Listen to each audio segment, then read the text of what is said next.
আল্লাহ রাব্বুল আলামিন আমাদেরকে জানায় দিচ্ছেন, ইয়া আইয়ুহান নাসুত্তাকু রাব্বাকুম, হে মানব সম্প্রদায় তোমরা তোমাদের রবকে ভয় করো।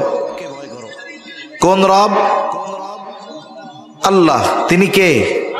খলাকাকুম মিন নাফসিন ওয়াহিদা, যিনি তোমাদেরকে একটি প্রাণ থেকে সৃষ্টি করেছেন। ওই এক প্রাণ থেকেই আল্লাহ তাআলা তার স্ত্রীকে বের করেছেন। ওয়াখালাকা মিনহা যাওজাহা, তথা আদম আলাইহিস সালাম থেকে তোমাদের সবাইকে সৃষ্টি করেছেন। এখন সবাইকে সৃষ্টি করলেন কোন প্রসেসে? আল্লাহ তাআলা এই কথা বলতেছেন। গঠন কিভাবে দিলেন? আল্লাহ তাআলা বলতেছেন ওয়াখালাকা মিনহা যাওজাহা, তিনি তার মধ্য থেকে তার সঙ্গিনী তার স্ত্রীকে বের করলেন, সৃষ্টি করলেন। এরপরে এই দুজনের মাধ্যমে ওয়াবাসসা মিনহুমা রিজালান কাসীরা ওয়া নিসা, এই দুইজনের মধ্য থেকেই তো আল্লাহ তাআলা মানব সভ্যতার বিস্তার ঘটিয়েছেন। অনেক নারী অনেক পুরুষ এই দুইজনের মাধ্যমে আল্লাহ তাআলা সৃষ্টি করেছেন। দেখবেন যখন উলামায়ে কেরাম এইগুলোর ব্যাপারে দলিল দিয়ে কথা বলবে, ইসলাম বিদ্বেষী দাঁড়ায় যাবে, টেলিভিশনের টকশোর মধ্যে বলবে সব কিছু পরে, আগে আমি বাঙালি এরপরে বাকিগুলো। বলা লোক তো মনে হয় নাই। ওরা নিজেদের পরিচয়টা কেমনে দেয়? বলে আমি হইলাম বাঙালি, বাংলাদেশি, মুসলমান। অথচ আমাদের মুসলিম পরিচয় থাকার কথা ছিল 1 নম্বরে, ওরা মুসলিম পরিচয়টা নিল কয় নম্বরে? তার মানে আগে আমার বাঙালিয়ানা ঠিক থাকতে হবে, এরপরে বাংলাদেশি ঠিক থাকতে হবে। এই দুইটা যদি ঠিক থাকে, এই দুইটা ঠিক রাইখা আমি মুসলমানের যেই কাজগুলো করলে এই দুইটা নষ্ট হবে না, ওই কাজগুলো আমি করতে রাজি আছি। ওরা হলো তাই বুঝায়। এখন বলেন তো, বাঙালি কি শুধু বাংলাদেশে, না বাংলাদেশের বাইরেও বাঙালি আছে? ভারতেও আছে, বাংলাদেশেও আছে। তাহলে আমি আপনি যদি ইসলামকে বাদ দিয়ে বাঙালি সভ্যতা সংস্কৃতি পুরোটা আগে মেনে চলার চেষ্টা করি, মুসলিম বাদ দিয়ে, ইসলাম বাদ দিয়ে, তাহলে বাঙালি হিসাবে কিছু অনুষ্ঠান আছে যেগুলোকে বাঙালি সভ্যতা নামে চালিয়ে দেওয়া হয়, অথচ ওই বিষয়গুলো পরিপূর্ণ হিন্দুয়ানা এবং ইসলাম বিদ্বেষী, ইসলাম বিরুদ্ধাচরণ করে, ইসলাম মানে না। এই ধরনের কিছু সাংস্কৃতিক আচার অনুষ্ঠান আছে না নাই?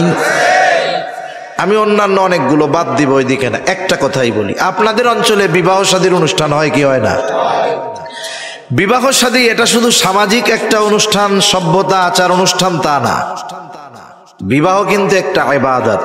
নবীজি বলেন আন-নিকাহু মিন সুন্নতি ফামান রাগিবা আন সুন্নতি ফালাইসা মিন্নি, বিবাহ আমার সুন্নাত, এটা থেকে মুখ ফিরিয়ে নেওয়ার কোনো সুযোগ নাই। যে এটা করবে না, মানবে না, নবীজি বলেন সে আমার দলভুক্ত নয়। যেই বিবাহের ব্যাপারে এত গুরুত্ব, সেই বিবাহ সম্পাদনের পদ্ধতি, রীতি নীতি পরিপূর্ণভাবে ইসলাম মনে হয় বলে নাই। ইসলামে আছে। দেখেন প্রত্যেকটা ধর্মের মধ্যে বিবাহ আছে। ইসলাম ধর্মে আছে, হিন্দু ধর্মে আছে, বৌদ্ধ ধর্মে আছে, খ্রিস্টান ধর্মে আছে। প্রত্যেকটা ধর্মের বিবাহের কিছু রীতিনীতি আছে ওই ধর্ম অনুসারে। খ্রিস্টান ধর্মের বিবাহে খ্রিস্টানদের রীতিনীতি পদ্ধতি আছে, বৌদ্ধ ধর্মের বিবাহে বৌদ্ধদের রীতিনীতি সব কিছু আছে, হিন্দুদের বিবাহে হিন্দু ধর্মের রীতিনীতি পদ্ধতি সব আছে, ইসলাম ধর্মের বিবাহে মুসলমানদের সুন্নাতের আলোকে পরিপূর্ণ রীতিনীতি পদ্ধতি আছে না নাই? কিন্তু বাস্তবতা হলো মুসলমানদের বিবাহ অনুষ্ঠানে 4 in 1। প্রত্যেক ধর্মের বিবাহে শুধু ওই ধর্মের সংস্কৃতি পাওয়া যায়, আর মুসলমান সমাজের বিবাহে 4 ধর্মের কর্মই পাওয়া যায়। ঠিক কিনা বলেন? অমুসলিমদের গুলাও, হিন্দুদের গুলাও পাওয়া যায়, বৌদ্ধদের গুলাও পাওয়া যায়, খ্রিস্টানদের গুলাও পাওয়া যায়, কিছু মুসলমানেরও পাওয়া যায়। যেই কামটুক হুজুররা করে আর কি, ওই বিবাহ পড়ানো ওইটুক শুধু মুসলমানদের, ইজাব কবুল, আর হুজুর এই খুতবা দিবে, দোয়া করবে, আর বাকি সব অন্য ধর্মের। গায়ে হলুদ আছে না নাই? স্পষ্ট এটা হিন্দু আনা রীতি, কোনো সন্দেহ নেই। আরো অন্যান্য অনেক কিছু আছে। বিবাহ অনুষ্ঠান হবে কমিউনিটি সেন্টারে, দাঁড়ায় দাঁড়ায় খাবে, এটা খ্রিস্টানদের রীতি। অনেক জায়গায় শহর অঞ্চলে এরকম বিশাল প্যান্ডেল বানাবে, বড় মঞ্চ সাজাবে, একেবারে খুব আলোকময় লাইট ওই জায়গায় দিবে। এইবার বনে বর আর কনে ওইখানে বসবে, বিবাহ শাদী এখনো কিন্তু হয় নাই। হুজুর পরে আসবে, হুজুর তো আসবে একবারে শেষ টাইমে। এর আগে দুইজনে বসবে, বন্ধু বান্ধব ঘিরে ধরবে, এরপরে লাইট দিয়ে ছবি তুলবে। এখনো বিবাহ পড়ানোই হয় নাই, দুইজন কাঁধে কাঁধ মিলায় ছবি তুলবে। এগুলো খ্রিস্টানদের রীতি, ঠিক কিনা বলেন? বাস্তবতা হলো ওরা শুধু ইজাব কবুল এই বিষয়গুলো বাদে বিবাহ অনুষ্ঠানে ওই তিন ধর্মের সব জিনিসই পাওয়া যায়। তার মানে আমরা আমাদের সভ্যতা সংস্কৃতি অনেক আগে বিসর্জন দিয়ে অমুসলিমদের কালচারকে নিজেদের কালচার মনে করে ব্যবহার করা শুরু করে দিয়েছি, ঠিক কিনা বলেন? বিষয়টা আমি লম্বা করতে চাচ্ছি না, এজন্য একটা উদাহরণ দিয়ে বুঝাইলাম। একটা জাতিকে যদি ধ্বংস করতে হয়, ওই জাতির পার্সোনাল যেই সভ্যতা আছে, সংস্কৃতি আছে, সেটাকে ধ্বংস করে ওইখানে বিজাতি সভ্যতা সংস্কৃতিকে ঢুকায়া দিতে হবে, যেটা আমাদের মধ্যে ঢুকে গেছে। 2 নাম্বার, ওই জাতিকে ধ্বংস করতে হলে দ্বিতীয় যেই জিনিসটা শেষ করতে হবে সেটা হলো তাদের মৌলিক শিক্ষা ব্যবস্থা। আমরা মুসলমান, আমাদের কিন্তু মূল শিক্ষা হলো কোরআন আর হাদিস, কোরআন সুন্নাহ। মনে রাখবেন, যেই শিক্ষা কোরআন এবং সুন্নাহর আলোকে গড়ে উঠবে, যেই শিক্ষার ভিত কোরআন সুন্নাহর আলোকে উঠবে, ওই শিক্ষা ইসলাম গ্রহণ করতে মানা করে না। তবে যেই শিক্ষা থেকে ইসলাম কোরআন হাদিসকে বাদ দেওয়া হবে, ওই শিক্ষা মুসলমানদের জন্য কল্যাণকর হতে পারে না। আফসোসের ব্যাপার, অন্যান্য দেশের কথা বাদ দেন, 92% মুসলমানের দেশ থেকে মুসলমানদেরকে তাদের মূল শিক্ষা থেকে হটায়া দেওয়ার অপচেষ্টা খুব গুরুত্বের সাথে প্রতিষ্ঠা করার জন্য এদেশের একদল মুসলিম নামধারী মুনাফিক ইসলাম বিদ্বেষীরা এই কার্যক্রম চালিয়ে যাচ্ছে, ঠিক কিনা বলেন? মনে করবেন, যেখানে দেখবেন ইউরোপ আমেরিকা অথবা কোনো এনজিও সংস্থা ডোনেট করছে, সাহায্য দিছে, বুঝবেন এই জায়গায় সমস্যা আছে। আমাদের শিক্ষা ব্যবস্থায় ভাই এত নয়েজ কেন? আওয়াজ ক্লিয়ার না কেন? আমাদের শিক্ষা ব্যবস্থায় ইউরোপীয় ইউনিয়ন, অন্যান্য অনেক অর্গানাইজেশন আছে বেসরকারি, ওরা সহযোগিতা করে বই ছাপানোর জন্য, এই ছাপানোর জন্য, এগুলো করার জন্য। আমরা মনে করি আমাদেরকে মোহাব্বত করে দেয়, বিষয়টা ওইটা নয়। বরং আমাদের পাঠ্যপুস্তক থেকে ইসলামকে দূর করে আমাদের আগামী প্রজন্মকে ইসলামহীন এবং নাস্তিক বানানোর জন্যই ওরা আমাদের শিক্ষা ব্যবস্থায় এতটা ডোনেট করে, এতটা সহযোগিতা করে। আমি কয়েকটা কথা আপনাদের সাথে শেয়ার করব, আলোচনা করব। কষ্ট হবে না তো? ইনশাআল্লাহ কষ্ট পায়েন না, এগুলো জরুরি কথা, বলার দরকার। সব কথা কি টাইনা টাইনা কওয়া যায় নাকি? এখন এক হুজুর এক পোলা কয় তাড়াতাড়ি কথা। এখন হুজুরের বলছে, তুই সব কথা যেটা 1 আলিফ ওইটা টানবি 8 আলিফ, তাইলে যেটা 4 আলিফ টান আছে সেটা 4 গুণ হইলে 32 আলিফ হয়। এখন ও ঠিকই সব কথা টেনে টেনে বলে। এখন একদিন হুজুরের ছেলে পানিতে পড়ে গেছে। আচ্ছা বলেন তো, যখন বিপদের কোনো খবর দিবেন আপনি যথাদ্রুত সম্ভব বিপদের খবরটা তো মানুষের কাছে দিবেন। এখন ও হুজুরের কাছে গেছে, যায় টান দিছে, হুজুর। হুজুর কয়, কি হইছে? কয়, হুজুর গো, আপনার ছেলে পানিতে পড়া মারা গেছে। হুজুর টান দিয়া কয়, আরে বেটা বলো, এই কথাটাও কি তাই না কইতে হয়? এখন দুইজনের একই অবস্থা। এজন্য কিছু কিছু কথা আছে শুনতে ভালো লাগে, কিন্তু বুঝবার বিষয়টা আলাদা। এজন্য আমি শুরুতে বলছি যে কথা শ্রবণ করা এক জিনিস, কথা বোঝা কিন্তু আর এক জিনিস। আপনি মজা করে যে কথাগুলো বলবেন ওগুলো শুনতে ভালো লাগবে, কিন্তু অধিকাংশ সময় মনে থাকে না। কিন্তু যেই কথাগুলোকে আপনাদের সামনে ভেঙে ভেঙে গুরুত্বপূর্ণ কথাগুলো বারবার রিপিট করে বলা হবে, দেখবেন ওই কথাটা মনে থাকবে বেশি। তা আসেন, এক জাতিকে যদি ধ্বংস করতে হয়, ওই জাতির কমপক্ষে কয়টা জিনিস নষ্ট করতে হবে? এগুলো মনে রাখবো আমরা। এক হলো তাদের সভ্যতা সংস্কৃতি, আমাদেরটা নাই। 2 নাম্বার শিক্ষা ব্যবস্থা। এখন আসেন শিক্ষা ব্যবস্থার দিকে আমরা একটু নজর দেই। আমরা যদি সামগ্রিক দৃষ্টিকোণ থেকে দেখি, আমাদের দেশে শিক্ষাটাকে দুই ভাগে ভাগ করা যায়। কয় ভাগে? একটা হলো সাধারণ শিক্ষা, আর একটা হলো ধর্মীয় শিক্ষা। সাধারণ শিক্ষা আর ধর্মীয় শিক্ষা, জাগতিক শিক্ষা আর ধর্মীয় শিক্ষা। এই ধর্মীয় শিক্ষা আর জাগতিক শিক্ষা, জাগতিক শিক্ষাটাকে দুই ভাগে ভাগ করা যায়। কয় ভাগে? একটা হলো জাগতিক উপকারী শিক্ষা, আর একটা হলো জাগতিক অনুপকারী শিক্ষা।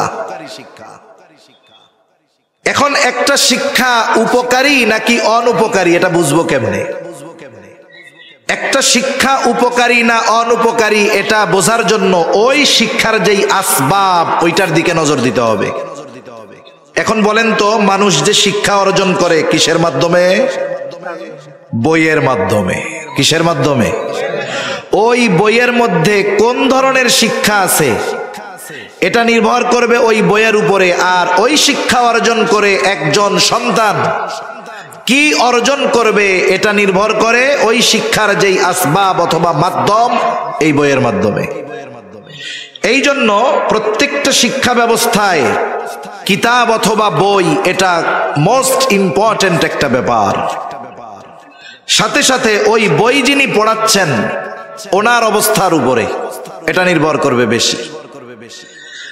এখন আসেন আমাদের দেশের অনুপকারী শিক্ষা নিয়ে আমরা একটু আলোচনা করি আগে। একটা বই যখন আমার আপনার বাচ্চাদের হাতে দেওয়া হয়, ওই বইয়ের কাভার পেজ থেকে নিয়ে প্রত্যেকটা ছবি, প্রত্যেকটা অক্ষর, প্রত্যেকটা ছবির ভিতরে ওই ক্লাসের শিক্ষার্থীর জন্য শিক্ষা থাকে। এখন আসেন অনুপকারী শিক্ষার বা অনুপকারী শিক্ষার ক্ষতিটা কতটুকু? এটা এতটা অনুপকারী হতে পারে জাগতিক শিক্ষা, যেটার দ্বারা জাগতিক ক্ষতির সাথে সাথে তার ঈমানি ক্ষতি হওয়ারও আশঙ্কা রয়ে গেছে। এতটা ক্ষতি হতে পারে। সম্প্রতি সময়ে আমাদের দেশে বই বিতরণ যখন করা হয়েছে, অনেকগুলো বই এবং অনেকগুলো গল্প নিয়ে মুসলমানদের অন্তরে রেখাপাত করেছে, এবং ওই বই গল্প ওইগুলো পরিপূর্ণ ইসলামের সাথে সাংঘর্ষিক, কোনো সন্দেহ নাই। একটা একটা করে আমি যদি বিশ্লেষণ দিতে যাই অনেক লম্বা সময় লাগবে। এখন আসেন, এক নম্বরে ক্লাস 3-র মধ্যে আমাদের একটা বই দেওয়া হয়েছিল বাচ্চাদেরকে, যেই বইয়ের নাম ইসলাম ও নৈতিক শিক্ষা। ইসলাম ও নৈতিক শিক্ষার পেছনের কাভার পেজের ভেতরের অংশে দুর্গা মূর্তির ছবি আসছে। যেই মুসলমানেরা ফুসলে উঠছে, মুসলমান নামাজ পড়ুক আর না পড়ুক, উপমহাদেশের মুসলমানদের অন্তরে ধর্মীয় সিম্প্যাথি বেশি। নামাজ না পড়লেও এরা দ্বীনের ব্যাপারে, ঈমানের ব্যাপারে সজাগ বেশি। তা যখন ফুসলে উঠছে সারা দেশের সকল মানুষ, একদিনের ব্যবধানে এই বইগুলো আবার উঠায় নিয়ে গেছে। রাষ্ট্রের অনেক টাকা ক্ষতি হয়েছে না?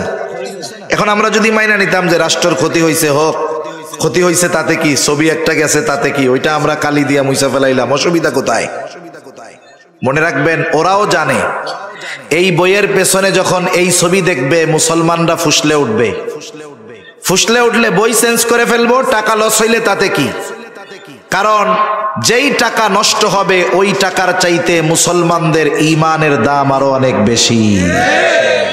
ইউরোপীয় ইউনিয়ন, আমেরিকা 248 কোটি ডলার, আরো কত কত সংস্থা বই ছাপানোর জন্য এত টাকা দিছে কি জন্য? আমাদের ঈমান কেনার জন্য। এখন ওই বই উঠায় নিয়ে গেল। যদি আমরা চুপ থাকতাম, প্রতিবাদ না করতাম, ভবিষ্যতে কি হইতো? দেখতেন ওই ছবির একটা অধ্যায় হয়তো ইসলাম ও নৈতিক শিক্ষা বইয়ের মধ্যে চালু করে দিত। আপনাদের অঞ্চলে কি মাঝে মধ্যে চুরি হয়? চুরি জানেন? চোর চুরি করার আগে ওই বাড়িতে এসে কি কি কাজ করে জানা আছে আপনাদের? জানা থাকলেও বলবে না, বলে যে হুজুর দেওয়ার মনে করে চুরি টুরি করি নাকি। আমি শোনাই আপনাদের। চোর প্রথম যেই বাড়িতে চুরি করতে আসে, ওই বাড়িতে আসার পরে চোরের একটা আওয়াজের মাত্রা আছে। ও বুঝে যে আমি চুরি করতে আমার এই পরিমাণ আওয়াজ দরকার। ও এসে ওই বাড়িতে ওই পরিমাণ আওয়াজের চাইতে বেশি জোরে কয়েকটা আওয়াজ করবে। মনে করেন টিনের উপরে, চালার উপরে ইট মারবে, দরজার উপরে আঘাত করবে, এখন বলেন তো, কোনো লোক যদি ওই বাড়িতে গভীর রাতে সজাগ থাকে আর এই অনাকাঙ্ক্ষিত আওয়াজ হয়, ঘরের লোক বাহিরে না আসুক, কমপক্ষে ঘরের মধ্য থেকে বলবে, এই কে রে? এই আওয়াজ যখন করবে, বলেন তো চোর কি থাকবে নাকি চলে যাবে? ও চিন্তা করবে আজকে আর এই বাড়িতে আমল করা যাবে না। ওই মাত্রায় আওয়াজ ৩-৪ বার দিছে, কিন্তু ভেতর থেকে কোনো সাড়া শব্দ নাই। চোর মনে মনে ওর ভাষায় শুকরিয়া আদায় করবে, যাক আজকে এই বাড়িতে আমলটা করা যাবে। কারণ ও জানে ঘরের শিং কেটে তালা ভেঙে টাকা পয়সা স্বর্ণ গহনা চুরি করতে আমি যেই আওয়াজ করেছি এর চাইতে বেশি আওয়াজ হবে না। ও এবার ওই বাড়িতে চুরি করে যা নেওয়ার নিয়ে চলে যাবে আরামসে। ঈমান চোররা মাঝে মধ্যে এইরকম কিছু কাজকর্মের মাধ্যমে আমাদের ঈমানের দরজায় আঘাত করে। মুসলমান যদি চুপ থাকে ওরা ঈমান চুরি করে নিয়ে যাবে, আর যখন মুসলমান আওয়াজ তুলে আস্তে করে ওরা পিছনে চলে যায়। বলেন তো, চোর যেই বাড়ি একদিন যায় চুরি করতে পারে নাই, ওই দিনের মিশন ফেল হলেও বলেন তো ও কি চিন্তা করে যে ওই বাড়িতে যেহেতু আজকে চুরি করতে পারলাম না আর যাব না? ও ভবিষ্যতের জন্য আবার রেডি থাকে। আপনারা যদি মনে করেন এইবার ছবি দিয়া বই উঠায় নিয়ে গেছে আর মনে হয় কিছু করবে না, হয়তো ছবি দিবে না, অন্য পদ্ধতিতে আবার আমাদের ঈমান চুরির মিশন ওরা চালু করবে, ঠিক কিনা বলেন? এজন্য পাঠ্যপুস্তকে এই 92% মুসলমানের দেশে এই জায়গার স্কুল শিক্ষা হোক আর মাদ্রাসা হোক আর স্কুল হোক, পাঠ্যপুস্তকে যদি ধর্মহীনতার কোনো প্রমাণ পাওয়া যায়, উলামায়ে কেরাম যদি আমাদেরকে সজাগ করে সতর্ক করে, প্রত্যেকটা মুসলমানের ঈমানের দাবি ওই বিষয়ের ব্যাপারে দুর্বার আন্দোলন গড়ে তুলতে হবে, না হলে কিন্তু ঈমান চুরি ঠেকানো যাবে না। এবার আসেন, ওই বইয়ের নাম ইসলাম ও নৈতিক শিক্ষা। সুন্দর না নামটা? আপনাকে তো সুন্দর লাগতেছে, কিন্তু এর মধ্যে কি ষড়যন্ত্র আছে কিন্তু। এখন আসেন, আগে এক সময় প্রত্যেক ধর্মের বই আলাদা আলাদা ছিল। এক সময় বইয়ের নাম ছিল ইসলাম ধর্ম শিক্ষা, হিন্দু ধর্ম শিক্ষা, বৌদ্ধ ধর্ম শিক্ষা, খ্রিস্টান ধর্ম শিক্ষা। শিক্ষা ব্যবস্থাকে সেকুলার শিক্ষা ব্যবস্থায় পরিণত করতে হবে, এটা হলো ইউরোপীয় ইউনিয়ন, আমেরিকা ওদের দাবি। এদেশে যারা গদিতে থাকতে চায় তাদের কাছে প্রস্তাব, তোমরা থাকতে পারবা, যে পদ্ধতিতে আসো কোনো অসুবিধা নাই, তবে তোমাদের শিক্ষা ব্যবস্থাকে সেকুলার শিক্ষা ব্যবস্থায় পরিণত করতে হবে। এই জন্য আমরাও তোমাদের টাকা দিব, টেনশন করো না, এজন্যই টাকা দেয়। এখন একটা জিনিস হঠাৎ করেই পরিবর্তন সম্ভব নয়। একটা উদাহরণ দিলে বুঝতে সহজ হবে আপনাদের। যখন রাত দিন পরিবর্তন হয়, দিন থেকে রাত হয়, রাত থেকে দিন হয়, হঠাৎ করেই কিন্তু একেবারে দুপুরের ঝকমকে আলো নিমেষ কালো অন্ধকার হয়ে যায় না। এটার একটা প্রসেসিং হয়। যখন দেখবেন সূর্যটা পশ্চিম আকাশে আস্তে আস্তে ঢলে পড়ে, আলোর মাত্রা কমতে থাকে, আলোকে নরমাল করে, অন্ধকারকে তার মধ্যে ইনক্লুড করে। সূর্যটা ডুবে যাওয়ার পরপরও কিন্তু পরিপূর্ণ অন্ধকার হয় না। পশ্চিম আকাশে শাফাক লালিমা থাকে অনেক সময়, প্রায় 1.5-2 ঘন্টা পরে আস্তে আস্তে আলো বিলীন হয়, অন্ধকার প্রকাশ পায়। একটা সমাজে, একটা জাতির মধ্যে ইসলাম হাজার হাজার বছর ধরে চলে আসতেছে। 1-2 দিনে ইসলামকে অনিসলাম দ্বারা পরিবর্তন করা এটা কখনোই সম্ভব নয়।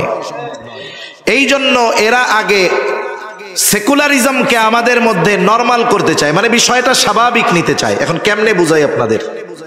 আজ থেকে 30 বছর আগে, অনেক মুরব্বী তো আছেন এইখানে, আজ থেকে 30 বছরও হতে পারে, কমও হতে পারে, 30 বছর আগে একই স্কুলে বা একই হাই স্কুলে একটা ছেলে একটা মেয়ে একই হাই স্কুলে পড়ে, একই এলাকায় বাড়ি, এমনিতেই দুইজন স্কুলের দিকে যাইতেছে, কেউ কারোর সাথে কথা বলতেছে না, আগে পিছে অথবা পাশাপাশি যাইতেছে, এমনি কোনো কথা নাই, সম্পর্কও নাই। একজন মুরব্বীর নজরে পড়ছে, এই 2টা ছেলে মেয়ে একসাথে যাচ্ছে, দুইজনেই চেনে, পরিবারও চিনে। ওই 2টা ছেলে মেয়ে, ওদের সাথে কোনো সম্পর্ক নাই, শুধু একসাথে পড়ে, পাশাপাশি বাড়ি, এমনিতেই একসাথে যাওয়া হয়ে গেছে। অথচ এই দুইটা ছেলে মেয়ে বাড়িতে পৌঁছানোর আগে ওই দুই ছেলে মেয়ের বাড়িতে মুরব্বি যায় কয়, সাবধান, তোমার পোলারে কিন্তু অমুকের সাথে যাইতে দেখলাম। মেয়ের বাড়িতে যায় বলে, তোমার মেয়েরে কিন্তু অমুকের সাথে যাইতে দেখছি, সাবধান। এখন দুইজনই যখন বাড়ি আসে, অভিভাবক শাসন করে, এই খবরদার, কিরে এভাবে হয়ে যাবে। ওই বিষয়টা এক সময় 30 বছর আগে মানুষের কাছে পছন্দনীয় ছিল না, ঠিক কিনা বলেন? হায় রে হায়, 30 বছর পরে কি দেখেন এখন? যা দেখেন 30 বছর আগে ওইটা কল্পনাও আপনি করেন নাই। এখন তো ছেলে বন্ধু হয়, মেয়ে বন্ধু হয়। আগে একসাথে দুইজন যাইতে পারে নাই, এখন ছেলে মেয়ে তার ক্লাসের বয়ফ্রেন্ডকে বাসায় নিয়ে আসে, আইনা মারে, বলে, মা এটা আমার ক্লাসমেট বয়ফ্রেন্ড, ওকে খাইতে দাও। মা ও দাঁত 36টা বাইর কইরা বলে, বসো বাবা, খাও খাও। তাহলে বলেন, এই যে যে পরিবর্তন, এটা কি 1-2 বছরে হয়েছে নাকি অনেক সময় নিয়ে হয়েছে? এজন্য ইসলামকে হঠাৎ করে মিটিয়ে দেওয়া সম্ভব নয়। এজন্য এদের প্ল্যানিংও একেবারে লম্বা প্ল্যানিং। এখন আসেন, এক সময় নাম ছিল ধর্ম বই, ইসলাম ধর্ম, বৌদ্ধ ধর্ম, খ্রিস্টান ধর্ম, এরকম সব ধর্ম শব্দটা ছিল। কিছু কিছু অঙ্ক আছে, আমরাও পড়ছি তো জেনারেলে, যে সবার মধ্যে যেটা কমন ওইটারে বাদ দিয়ে দেওয়া হয়। এখন ধর্ম শব্দটা সবার মধ্যেই কমন, এটা বাদ দিলে চোখে পড়বে না।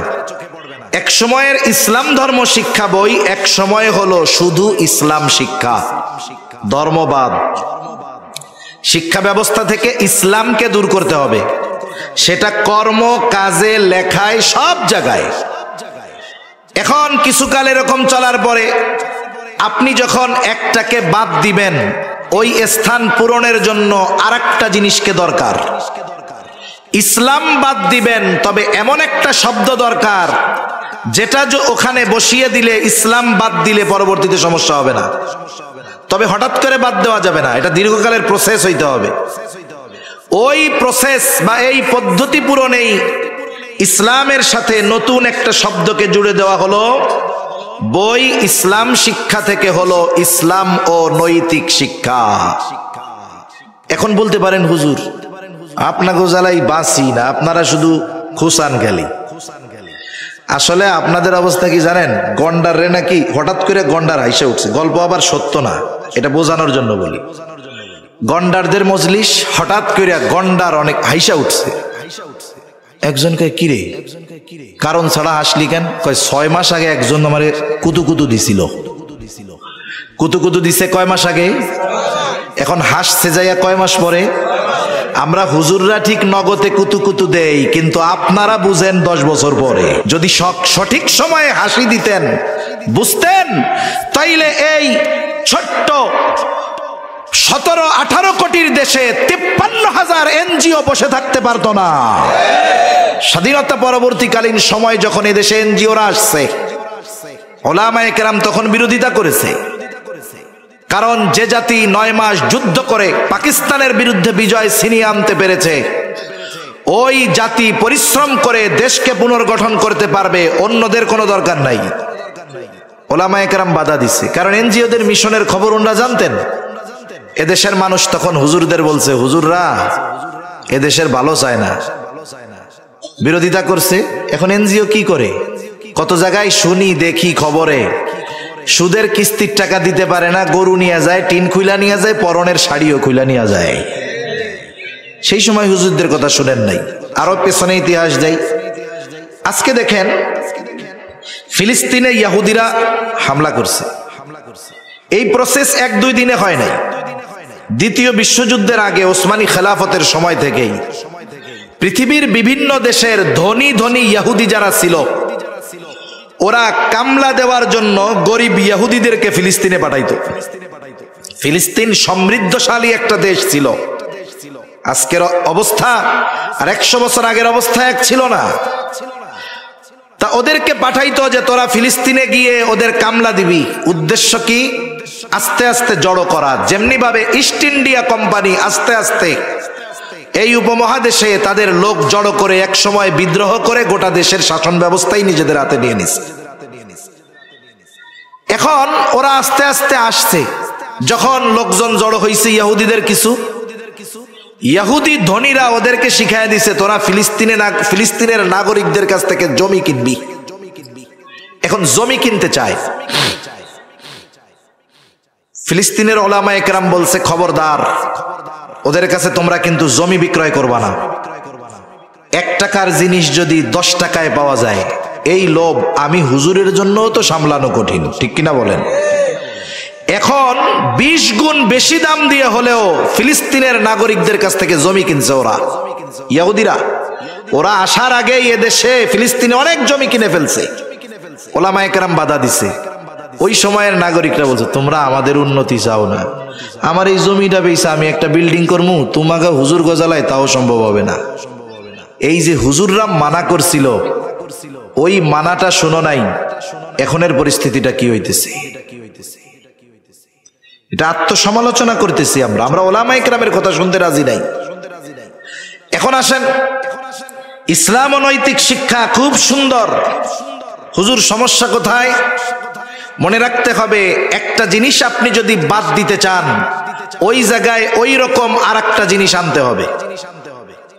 আপনাদের তো শব্দ পরিচিত হওয়ার কথা। ডামি শব্দের নাম শুনছেন? ডামি ডামি ডামি চিনেন? ডামি বুঝে না। আরে এই যে কয় না যে ডামি প্রার্থী দেওয়া হবে, মানে দেখতে একই রকম কিন্তু আসল না। অনেক সময় মোবাইলের শোরুমে গেলে দেখবেন সাজানো থাকে, দেখতে হুবহু মোবাইল কিন্তু এটা মোবাইল না, এটাকে বলে ডামি সেট। ডামি নির্বাচনের নামও মনে হয় আপনারা শোনেন নাই, আলহামদুলিল্লাহ। তা যাই হোক, ডামিটা কি? অরিজিনালটার মতো দেখতে হুবহু, কিন্তু এইটা অরিজিনাল নয়, বরং এটা 2 নম্বর। এখন একটা জিনিস যদি বাদ দিতে চান, ওই জায়গায় ওই জিনিসের বিকল্প এমন একটা জিনিস দিতে হবে যাতে ওইটা মানুষের কাছে গ্রহণযোগ্য হয়। আর গ্রহণযোগ্য হওয়ার জন্য সময়ের দরকার। একটা জিনিস বারবার না দেখলে এইটার প্রতি মানুষের আস্থা বিশ্বাস জমে না। আচ্ছা, আপনি যদি একটা ভালো মানুষ বুজুর্গের সাথে একটা মানুষরে 20 বছর ধরে দেখেন, এই লোকটার সাথে, ভালো মানুষটার সাথে ওই লোকটাকে দেখতে দেখতে ওই লোকটার ব্যাপারে আপনার খারাপ ধারণা হবে না ভালো ধারণা হবে? এক সময় আপনিও ভাববেন উনিও মনে হয় বুজুর্গ রে, নাইলে এই বুজুর্গের সাথে 20 বছর থাকতে পারে? ইসলামের সাথে শব্দ দেওয়া হয়েছে কি? ইসলাম ও নৈতিক শিক্ষা। একটু খেয়াল দিয়ে শুনে একটু জবাব দিবেন। বলেন তো, ইসলাম এমন এক জীবন ব্যবস্থা, এই ইসলামিক জীবন ব্যবস্থার মধ্যে নীতি নৈতিকতার কোনো অপূর্ণতা আছে? ইসলামের মধ্যে পূর্ণাঙ্গ নীতি নৈতিকতা আছে তো? আছে। যদি ইসলামের মধ্যেই যদি পরিপূর্ণ নৈতিকতা থাকে, তাহলে ইসলামের সাথে আলাদা করে নৈতিক শব্দ উল্লেখ করার কারণ কি? কারণ ওরা আমাদের ছোট বাচ্চাদেরকে এ কথা শেখাতে চায় যে শোনো, ইসলামের মধ্যে পরিপূর্ণ নৈতিকতা নাই, নৈতিকতা আলাদাভাবে শিখতে হয়।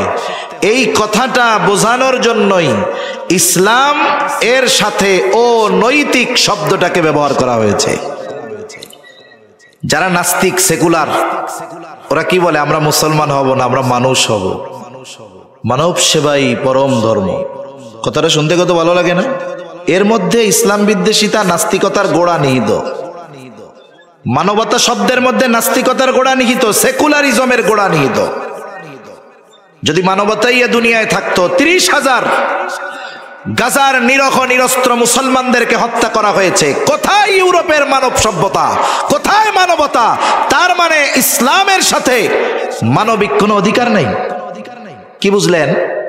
তার মানে এই মানবাধিকার, মানবতা, আমরা মানুষ হব, এগুলো হলো নাস্তিকতার ভিত। এখন আসেন, ইসলাম শব্দের সাথে ইসলাম ও নৈতিকতা শব্দটা ব্যবহার করা হইল। ইসলামের সাথে নৈতিক শব্দ 10 বছর চললে, ওই যে বুজুর্গের সাথে একজন 20 বছর থাকলে তারেও যেমন বুজুর্গ মনে করি, 20 বছর ইসলাম ও নৈতিক শব্দটা যখন পাশাপাশি থাকবে, এক সময় ওই নৈতিক শব্দটাকেই আমরা ইসলাম মনে করব। এরপরে কি হবে? ইসলাম শব্দ বাদ দিয়ে বইয়ের নাম হবে শুধু নৈতিক শিক্ষা। সব ধর্মের কিছু নৈতিকতার কথা আছে, ওইটাকে সমন্বয় করে এই বইটাকেও সেকুলার এক নৈতিক শিক্ষার বইয়ে পরিণত করা হবে। লিখে রাখেন, 20-25 বছর পরে আল্লাহ আমার যদি বাঁচায় রাখে, মুসলিম যদি চুপ থাকে, প্রতিবাদ না করে, এটা হবে, এটা আমি লিখে দিয়ে যেতে পারবো। তাহলে আসেন, এক একটা বই নিয়ে যদি আমরা রিসার্চ করি, আলোচনা করি, লম্বা সময় চলে যাবে। আলিয়া মাদ্রাসার কথা কি বলবো, দুঃখের সাথে আসলে কলিজায় আঘাত লাগে। আলিয়া মাদ্রাসা, এইখানের পাঠ্যপুস্তক বইয়ের মধ্যে যেই ছবি, যেই সিন, এগুলো আমাদেরকে অনইসলামের শিক্ষা দিচ্ছে, ইসলামহীনতার শিক্ষা দিচ্ছে।